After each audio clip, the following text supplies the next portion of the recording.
All right, everyone.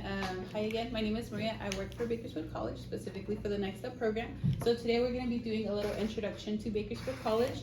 I know some of you have attended before or are going to attend soon, so this will hopefully be a good overview, something for you to all learn a little bit more about BC.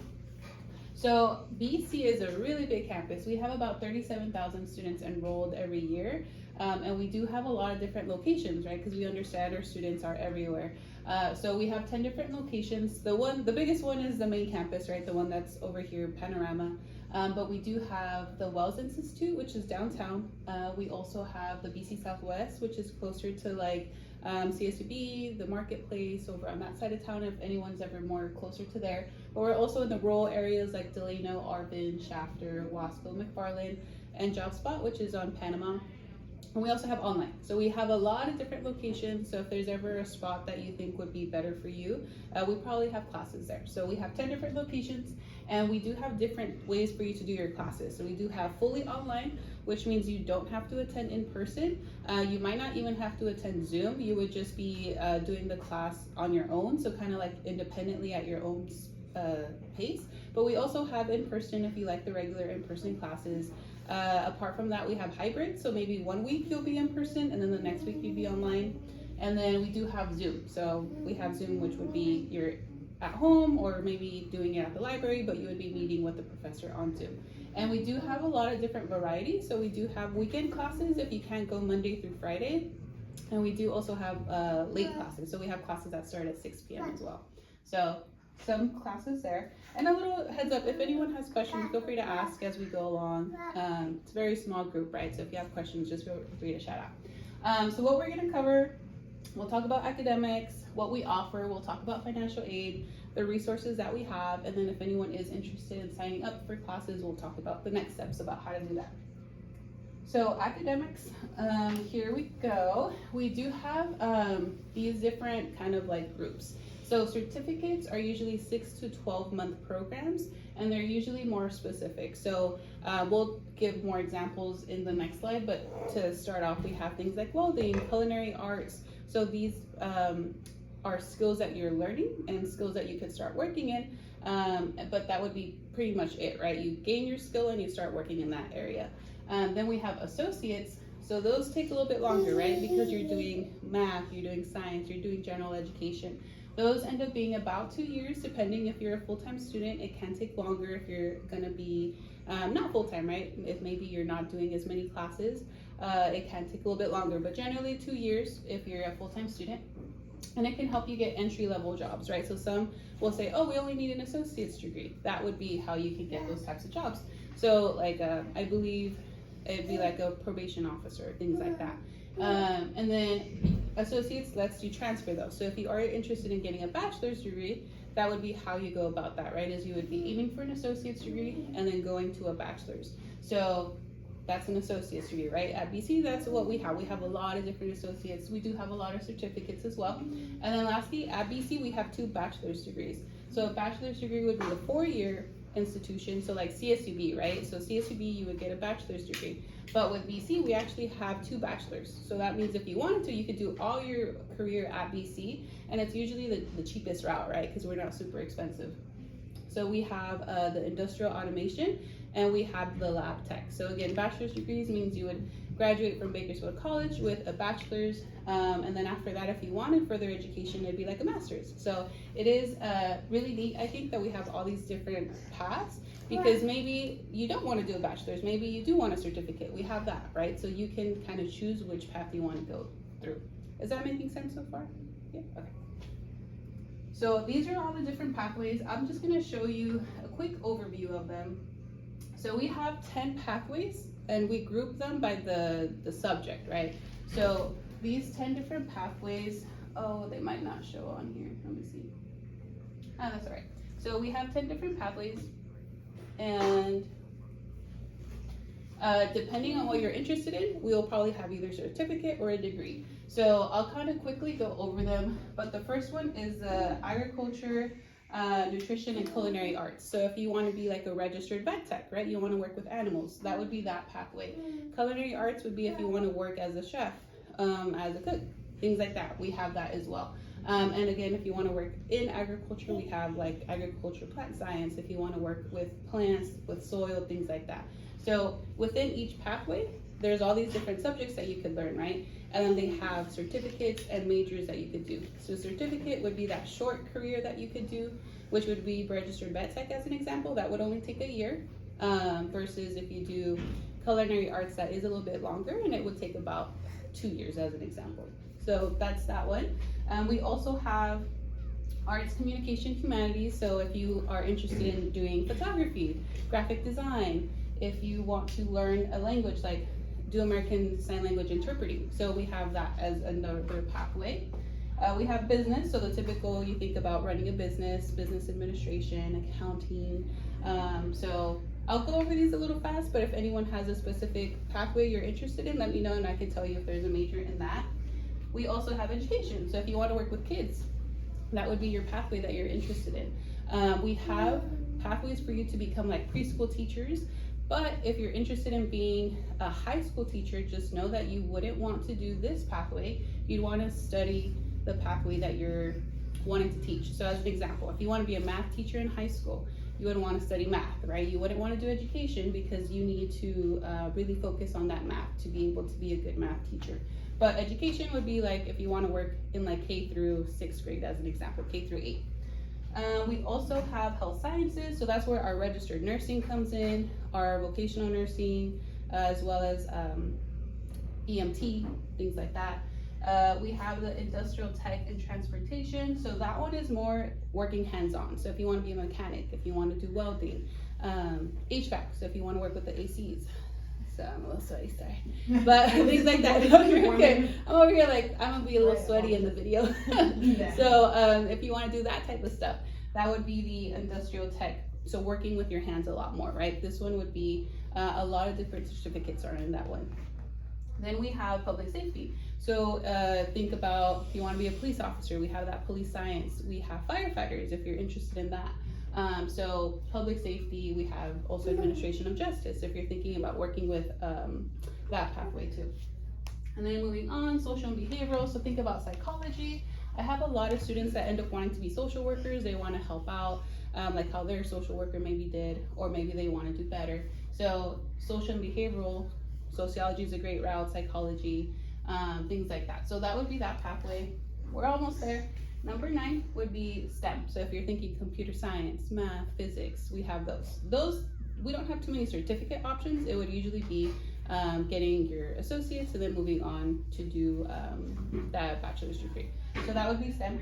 And lastly, we have personal and career exploration. So that one is if you're not sure what you want to study. You know you want to be at BC, you know you want to get a degree, but you're not sure where. We have liberal arts in that pathway. So we have a little bit of everything. If you're ever not sure what you want to study, that could always be the safest bet. As I tell students, just do some general education, try it out, see what you're liking. Usually they end up finding an interest and then we change their major then. So liberal arts, you can just major in that and go from there. Don't get me wrong, but we usually end up finding something that they enjoy and we try to switch them out of that major.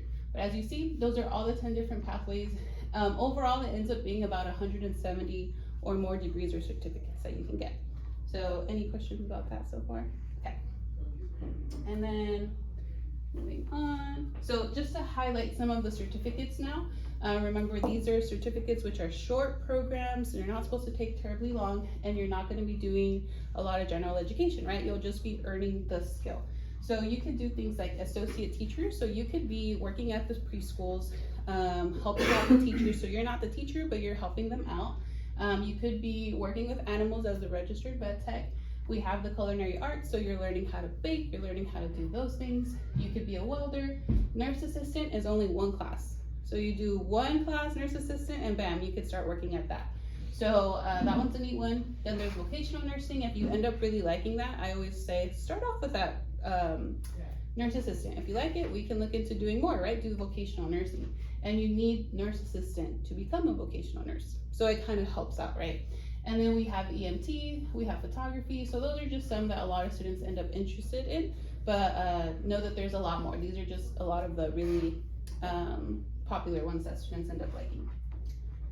So to go over the associate teacher a little bit more, you see you work within a childhood development center, like a preschool, and then you do have to earn a CPR certification, which we have as well. But once you have those things, the average pay is about $20 an hour, and you only have to take 4 classes. 4 classes, and you can start earning above minimum wage.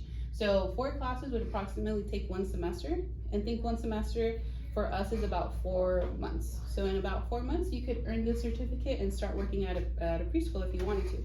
So that's how they work, right? You do your 4 classes and then you start working. EMT, so again, this one's 1 course, so it takes about 1 semester, and you could be an EMT, so you could be working with the paramedics, you could be working already in that if you are interested. And again, average salary is about $40,000 per year for just doing 1 class in the semester. So as you see, there's a lot of certificates that don't take very long, and you could already have a career. I have a question. Is it easy to get into the EMT program, or is the wait fairly long usually? No, so that class ends up being open. It is a little bit intense, right? Because they're preparing you to be an EMT. So it ends up being a very rigorous class, but I'd say it's usually open.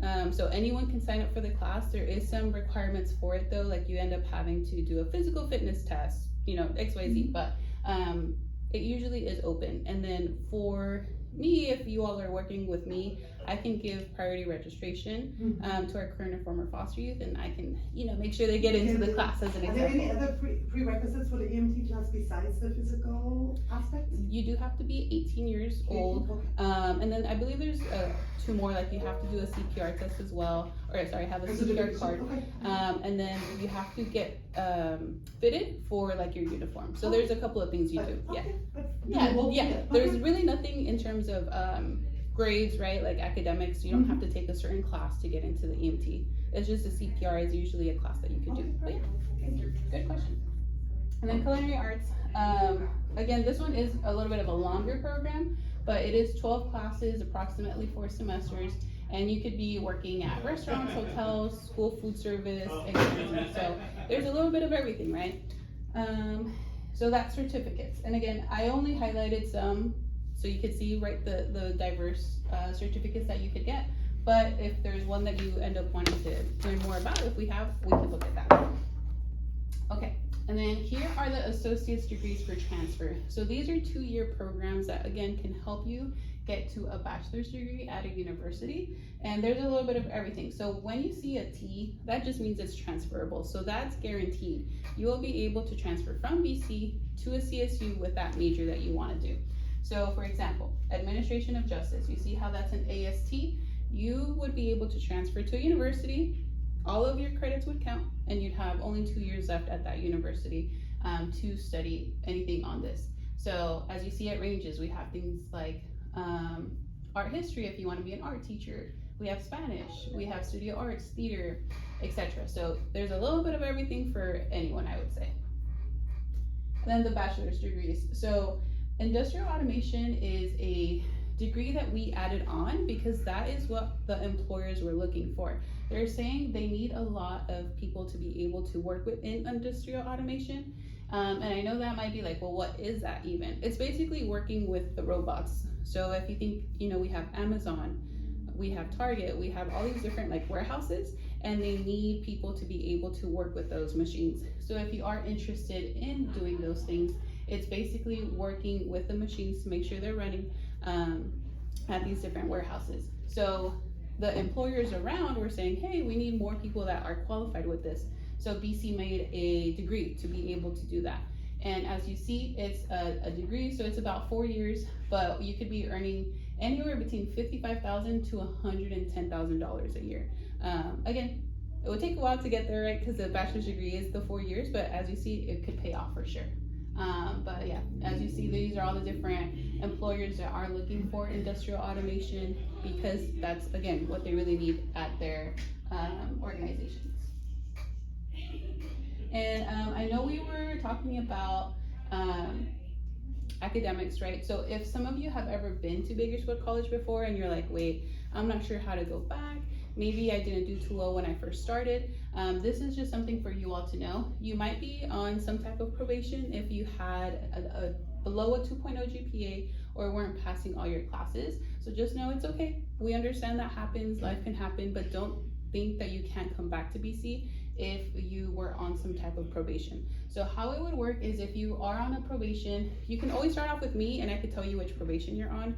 Depending on the probation status that you have, I may not be able to clear you, but I can help you find someone that can. So I'm an advisor, so I can clear probation 1 or probation continued.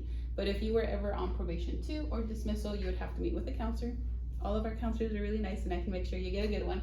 But that's just something to keep in mind is if you've tried BC before and now you're having trouble with trying to get back in, that's something that I can help work with you. So if you weren't passing the classes, again, don't worry, we can work on helping you get back to good standing with us. Is that making sense too? And I'll do a little pause here. Any questions so far? Everyone getting it? Yeah? Okay. So I just like to make sure I pause to make sure we're good. So we're good. Okay. So now we're gonna go ahead and talk about financial aid.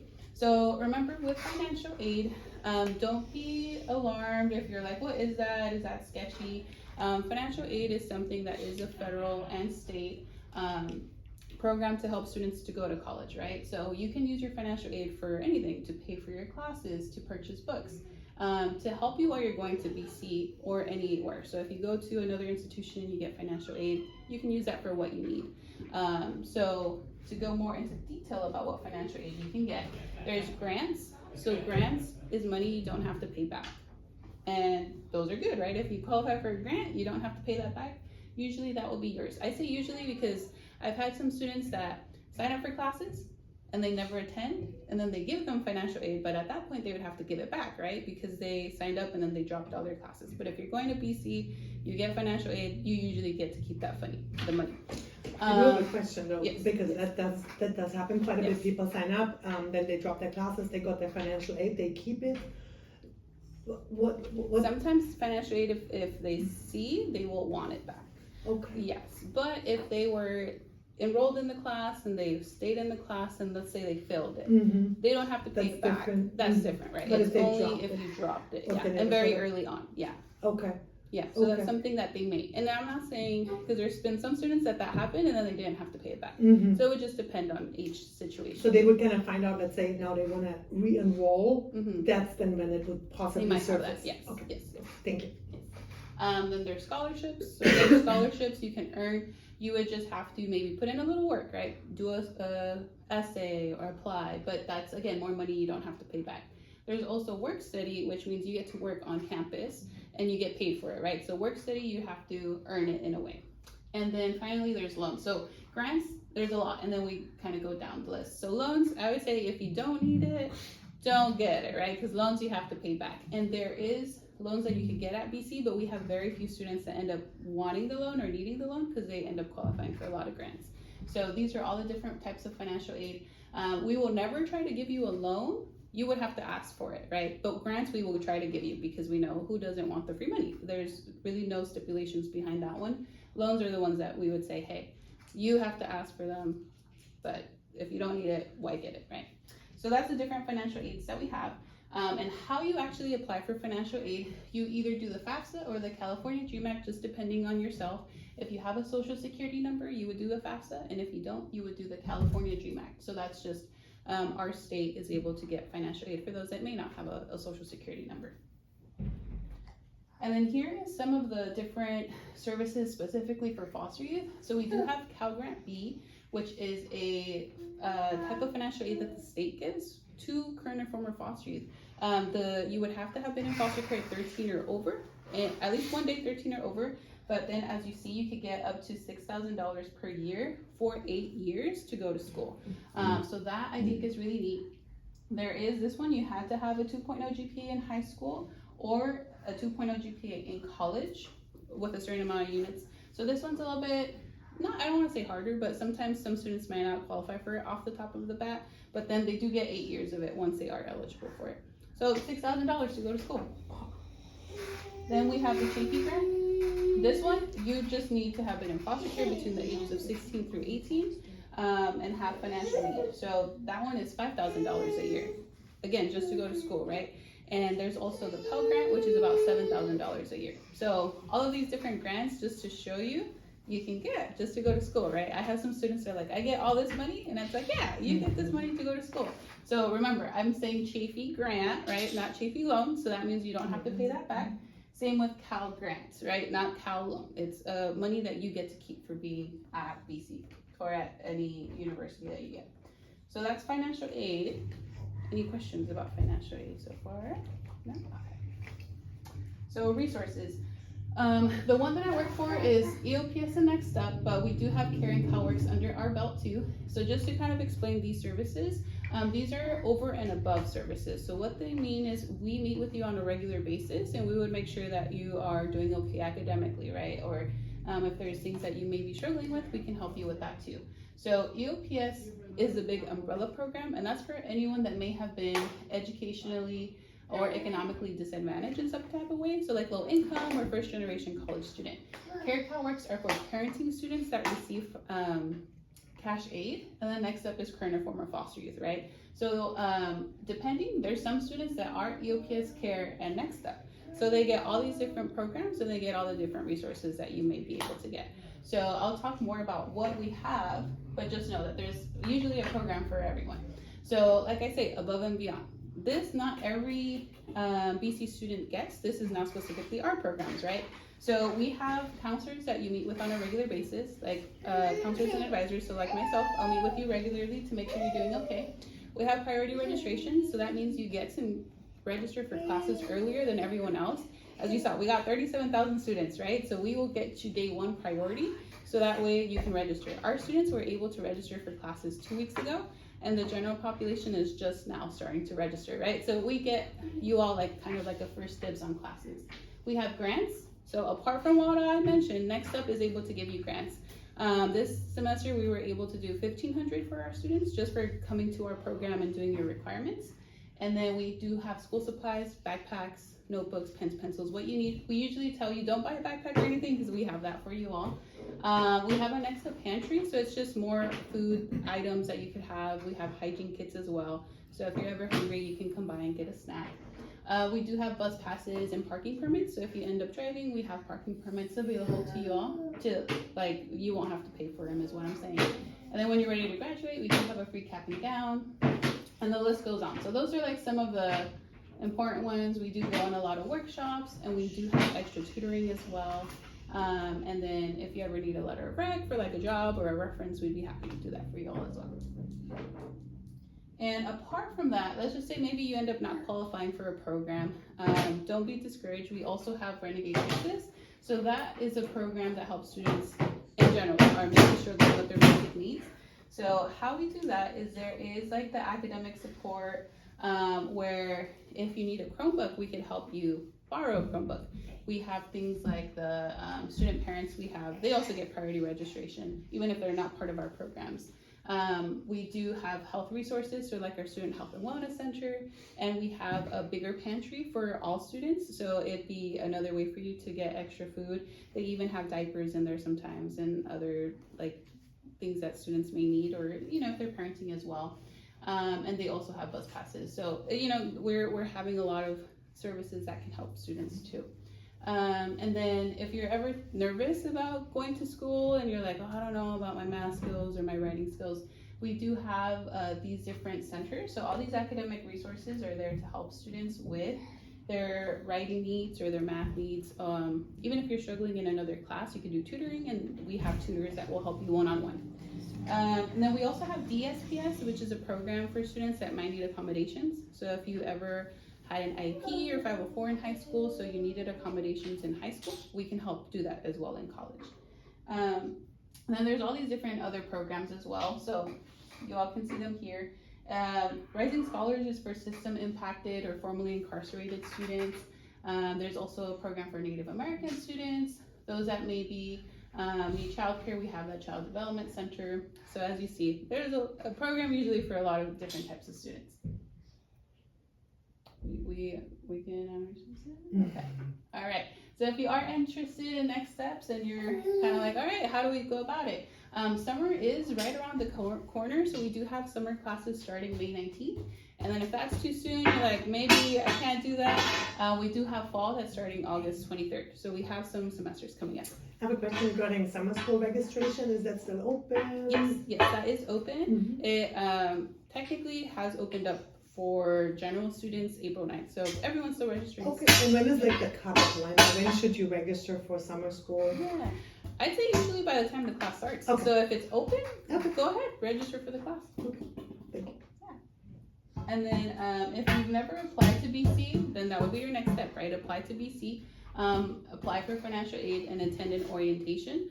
If you've applied to BC before, you usually don't have to apply again. So that's something that I could also help you all navigate is if you've applied before, you don't have to redo the work. We usually just need to find your account again. A lot of them are like, wait, I don't remember my password. I can help reset that too. So we can help you get back in.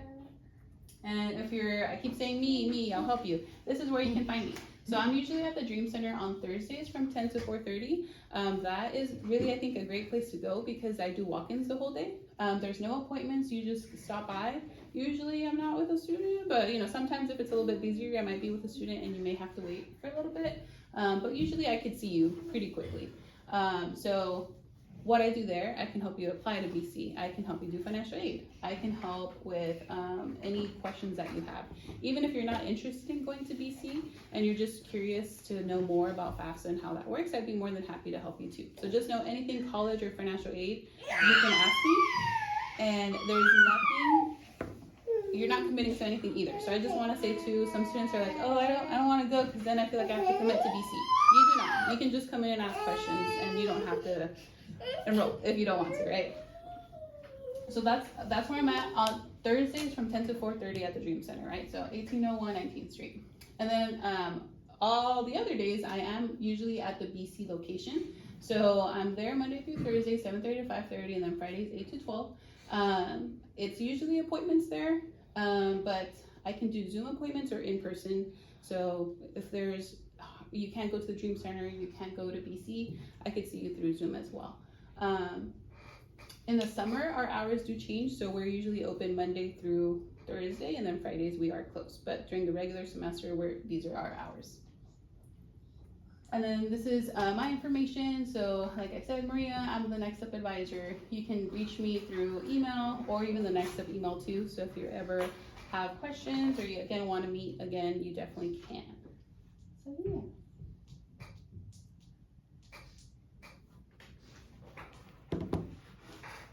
Alright, any questions? I did bring swag items, so I brought more than enough. So if anyone wants a lanyard, little desk in a box, so it has like mini staplers, little post-it notes, things like that. And then this is like a little keychain for your wrist, and then it's a little pop socket too. So awesome. I'll give one to everyone. Yeah. Any questions as I do that? No? Okay. Thank you. Well, thank you, Maria.